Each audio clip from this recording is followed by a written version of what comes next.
Hello, this is Dave. This is a tutorial I usually don't do, at least this category, which is Adobe Photoshop. But I want to use a line drawing, kind of making a schematic, and I want to remember how to do all these commands to put in the wires and the nomenclature and the different components. So I'm making a little tutorial on that. So this is my base drawing here, and I'm going to just show how to create this and make modifications.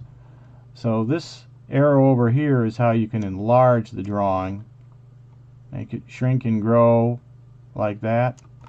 And then you can use these bars to move around within the drawing.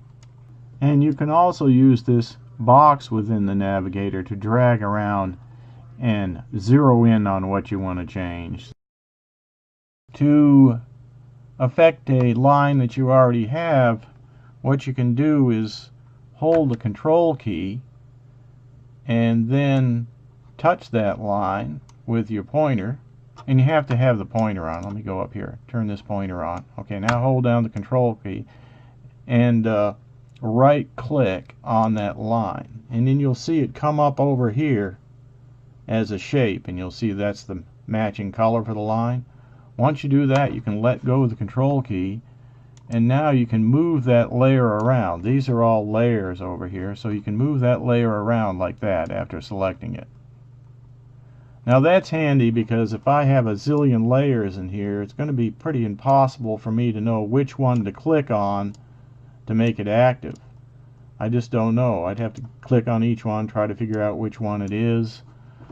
This way I can just hold down the control key and click on the line that I want to affect, like say this one, and then I can use the mouse to move it around or just move it with the cursor keys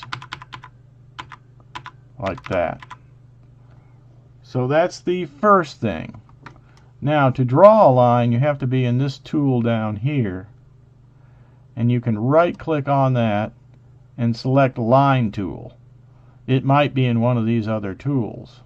So we want to select a Line Tool, and then you can start to draw your line. But before you do, you might want to check, for example, the weight of the line. I've got 7 pixels wide, so the line is 7 pixels wide. But you might have to change that, and you can just type in the value you want if you want more pixels on the width of the line. Okay, then say we want to draw a line from right here on this pin. I would just right click and hold it and then drag, and I'm still holding the right button on the mouse, and you can drag and then move it where you want it to be and then let go like that. Now don't worry about the color, because you can come down and correct that later. Say I wanted orange, I could go up and double click on color here, and then I could choose the color out of this palette, or I could just come over into the drawing with the eyedropper and click on the color I want if it's already available. So say I wanted a yellow or orange line, I could click on this orange line right here, and you can see orange come up. Then I do that, and when I click OK, this line I just made will turn orange. Okay, it's hard to see, I know, but it will turn orange. Now let's zoom in a little bit. I'll zoom way in here, and we can use these sliders to move about. So you can see I'm really zoomed in. Now there's the line that I just drew right there. Now I'm going to show you how to effectively change that line after it's created.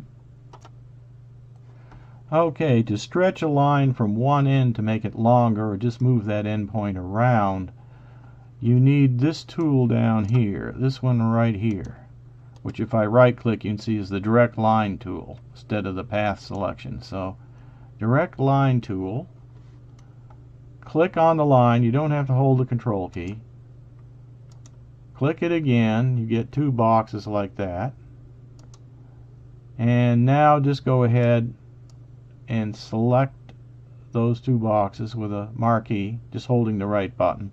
Let go, you get 2 black boxes. Now you can stretch the line or change the angle, but the other endpoint stays the same. So you can move it around, change it, and then when you let go, you have a new line with a new length or new angle. Okay, next let's make a component. And the way we do that is we actually still stay on the line tool here, right click and choose, say, a rectangle tool like that. Now we can draw in the rectangle like that. And we could change the color of it. Like we could go in here, get the eyedropper. Let's say we want to make it blue, and then say OK. Next, let's do some text. So I'm going to go to the text tool. Let's just type it there. And I'll put S just in there. We know where it's at. There's the S. Now let's go ahead and put, let's start again. See if I can get the text object there. Alright. Type in servo. Yeah, that's too big. I'm just going to make it small letter servo like that. Alright. Now click that. You can see it's a little tricky. Now I'm going to put aileron on top of it. So hit enter. Now the servo should be there. Yep, there it is. But you see that line spacing is way too much, and that's what I wanted to show you, how to change the line spacing. So you go up here and you can change the line spacing, coming down a little bit. There's 10 pitch, there's 8 pitch. 8 pitch looks pretty good. So now let's just move it down like that, and now we got it. Now say I wanted to move the aileron servo up here. Well, what I could do is I could take the, while I'm still on this object, just move it up here. Alright. Now we want this object, so I'm going to hold the control key, click it, and now I can move it up there like that. And now I don't like where this line is, so I can use these arrow keys here to actually fine tune where that box is at. Alright, let's just do this line again. You remember that. We'll go down to this tool. Click on it. Don't need the control key. Click on it again. Highlight this. Drag until we get it a little smaller. Alright, just like that. Alright, now let's make a new line. We'll go back, select the line tool again here, and we'll make a new line. Don't know what color it's going to be yet. Actually, we want to start down here, I think. There we go. Bring that up. See how that works? And if I don't like it, I can just press the delete key and delete it. I didn't actually like that, so I'm going to start right here. Bring it up. Let go. And then I'll make another one here, just to go to the aileron servo, like that. Looks pretty good. I don't like the position of that line, so let's just, I think we're still on it. I think we can just use this to position it. Let's see. Yeah, there, I just use the arrow keys to move it in there.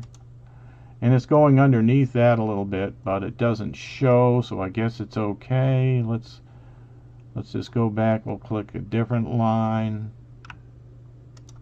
There, yeah, that looks all right. So that's an aileron servo. So now if I want an elevator servo, say I can copy this box right here. Let's see, I'll hold the control key, click that. Let's see, I'll move that down a little bit. Now let's get this one. I want this layer right there. So now we'll move this one down just a little bit to get it away from that. But now that I'm on that layer, let's duplicate that layer. So I right click on the layer and then click duplicate layer. That gives me another layer, and I'm still on this tool here, so I should be able to move that layer out and just put it down here, and that'll be the elevator servo. Okay. Now I wonder if we can copy this text. Let's try that. Let's do Control, click on the text. Let's see if it'll let me duplicate that. Duplicate layer. Okay. I can move that down. Now let's get our text tool. We'll just change this to LE. Like that. And back here, we can use the arrow keys to make it however we want. And we can keep going like that, duplicating, adding text to the project. Now I want to add another line, so go back to the line tool. It's black right now, but I'm not going to worry about that. So let's just bring that line across over here. And there it is. And if I want to change the color of the line, let's go here, get the eyedropper, change the color, we're good. So there's another servo, and we could put, you know, the rudder servo in, and there's a flap servo we could put in, but that's basically how it does. So I just wanted to show those techniques in Adobe Photoshop, and you can use different versions. They all work pretty much the same, but that's how you do it. Hope that helps.